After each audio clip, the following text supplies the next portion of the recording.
सबसे पहले गौरव भाटिया, मैं आप ही से शुरू कर रहा हूं। आरोप यह लगाया जा रहा है कि आप जो है वेंडेटा कर रहे हैं, मतलब बिना सबूत के आप सीएम के परिवार पर हाथ डाल रहे हैं। और ये कि वो बाघिन है ममता बनर्जी, वो बिल्ली के सामने नहीं झुकती, उनकी रीढ़ की हड्डी इतनी कमजोर नहीं है कि आप उनको झुका दे, दबा दें। गौरव भाटिया, बाघिन है ममता बनर्जी। देखिए, कौन बागिन है और कौन रबर की गुड़िया है ये तो जनता तय करेगी। भारतीय जनता पार्टी की सरकार पश्चिम बंगाल में आना तय है, इस बार 200 पार। लेकिन अमन जी, मुझे ये समझ में नहीं आता कि जब ये दूध देने वाली गाय, जिसको ममता बनर्जी कहती है मुसलमान दूध देने वाली गाय है, इसके सामने रबर की गुड़िया बन के कलाबाजी क्यों मारती हैं?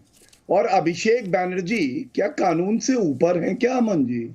अभिषेक बनर्जी और उनकी पत्नी, जो उनकी पत्नी को समन आया सीबीआई का, कोयले की दलाली करोगे तो काले तो हो गई। और ये वो सीबीआई नहीं है जो पिंजरे का तोता कांग्रेस ने बना दिया था। ये वो सीबीआई है जो बाज बन के भ्रष्टाचारियों को काट रहा है, और काटना भी चाहिए। देश की जो दौलत है, आम जनता की जो दौलत है, उसको आप लूटेंगे, तोलाबाजी, कटमनी, तो फिर सीबीआई तो अपना काम करेगी और पूरी मजबूती से करेगी।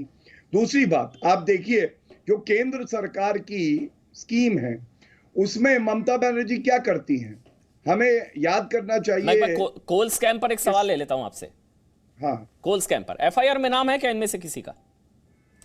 जरूरी नहीं होता है। एफआईआर मैं कोई पूछ रहा हूं अपनी जानकारी के लिए, एफआईआर में शायद नाम नहीं है किसी का। मैं आपको बता रहा हूं, हाँ मैं आपको विधिक जानकारी दे रहा हूं जी। सर्वोच्च न्यायालय के तमाम जजमेंट हैं, इंसाइक्लोपीडिया नहीं होती तथ्यों की एफआईआर। एफआईआर जो होती है वो केवल और केवल विवेचना की शुरुआत होती है, जिसके बाद विवेचना का पहिया चलने लगता है। और मैं आपको बता दूं, सर्वोच्च न्यायालय ने शारदा नारदा स्कैम में क्या आदेश दिए थे, आप बताइए। तो इस मामले में इनका नाम कैसे आ रहा है, मुझे एक बार समझा दें अगर आप गौरव, क्योंकि इस मामले बहुत ही, देखिए इसलिए मैंने ये चार्ट भी इस वक्त स्क्रीन पर डाला है, क्योंकि ममता बनर्जी के जो भतीजे अभिषेक बनर्जी और अभिषेक बनर्जी की जो वाइफ है, पत्नी है रुजिरा बनर्जी, इनसे अब कल पूछताछ होगी। और साथ ही अभिषेक बनर्जी की जो साली है, यानी कि रुजिरा बनर्जी की जो बहन है मेनका गंभीर, उनसे पूछताछ आज 3 घंटे हुई है। मुझे ये जो चार्ट है इस वक्त, क्योंकि ये भ्रष्टाचार एक बहुत बड़ा करप्शन, बहुत बड़ा मुद्दा है बंगाल में, प्रधानमंत्री भी इसका जिक्र कर रहे हैं। जल परियोजना में 1100 करोड़ दबाकर बैठी है ममता बनर्जी, वहां की सरकार। मुझे बताइए इनका कनेक्शन कैसे आ रहा है, रुजिरा बनर्जी का, मेनका गंभीर का, कोल स्कैम में इनकी क्या भूमिका है, कट मनी कहां, कैसे, क्या, कितना पैसा, क्या आरोप है? गौरव भाटिया, मुझे एक बार समझा दें आप। बिल्कुल, देखिए अमन जी, जब जांच एजेंसी जांच करती है तो वो किस कारणवश नोटिस दे रही है कि हम आपसे प्रश्न पूछना चाहते हैं, ये कोई सार्वजनिक नहीं होता। और मैं यहाँ पे जो है स्पष्ट करूं कि क्यों बुला रही है, क्या तथ्य हैं, ये उचित ही नहीं है। इसका मतलब सीबीआई जो है या जांच एजेंसी कॉम्प्रोमाइज हो जाएगी। मैं ये समझता हूं कानून सब पे बराबर लागू होता है। कुछ ना कुछ तथ्य, ठोस बातें और दस्तावेज होंगे सीबीआई के पास कि वो इस तरह से समन कर रही है। हमें जो है कानून का सम्मान करते हुए और कानून को अपना काम करने देना चाहिए। और भ्रष्टाचार पश्चिम बंगाल में किस तरह से फैला हुआ है, ये बात आपने भी उजागर करी। 1100 करोड़ जल परियोजना में ममता बनर्जी दबा के बैठी हैं।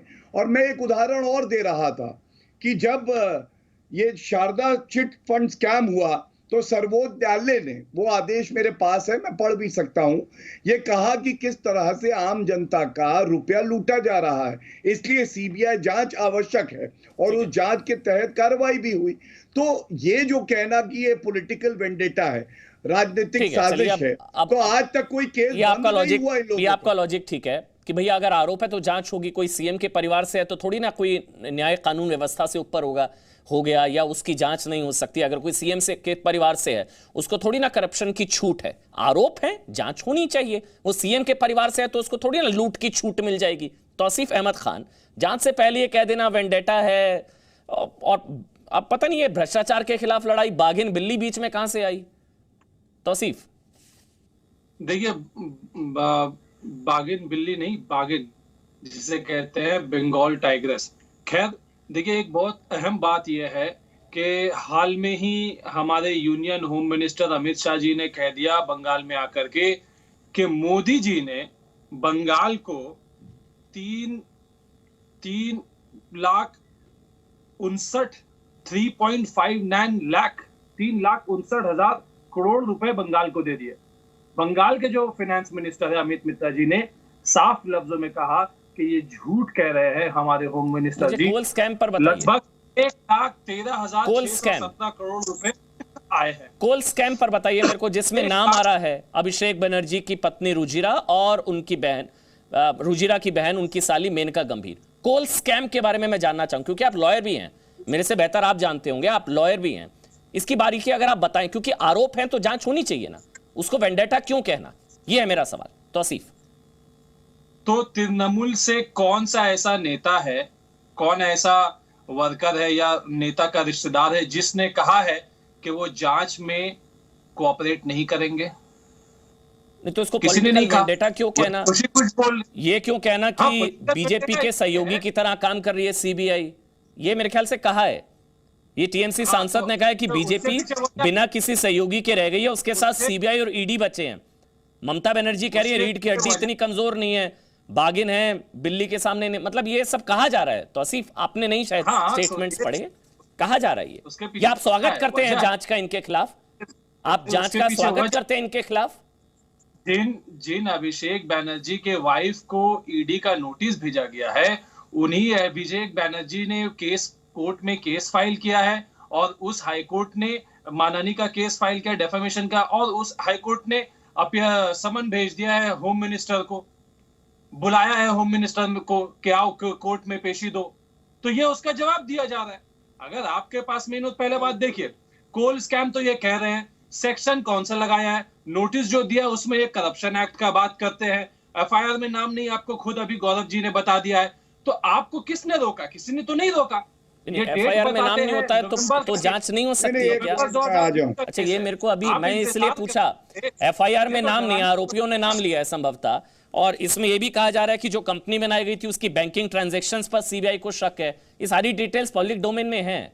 ऐसा नहीं है ना कि भाई आरोप लगेगा तो जांच होगी। सीबीआई ने समन किया, 3 घंटे पूछताछ हुई, आगे भी होगी। वो सीएम के परिवार से हैं तो लूट की छूट नहीं है ना उनको। तौसीफ, मैं कह रहा हूं जांच का स्वागत करते हैं आप, बस हाँ या ना? जांच का तो स्वागत उन्होंने बोल दिया, लेकिन आपको यह भी तो चलिए, याद ठीक है। रखना होगा ना कि आप नवंबर में तो आपने स्टार्ट नहीं किया जांच। आप कब करेंगे? जब इलेक्शन सामने आ जाएगा। आप क्या दिखा 27 करके नवंबर को 27 नवंबर को मामला दर्ज किया गया था। 27 नवंबर को मामला दर्ज हुआ, 28 नवंबर को 45 जगह छापेमारी हुई, और अभी 20 तारीख को शनिवार को 13 जगह पर छापेमारी हुई है। थोड़े से फैक्ट्स, ये अभी नवंबर में मामला दर्ज हुआ है।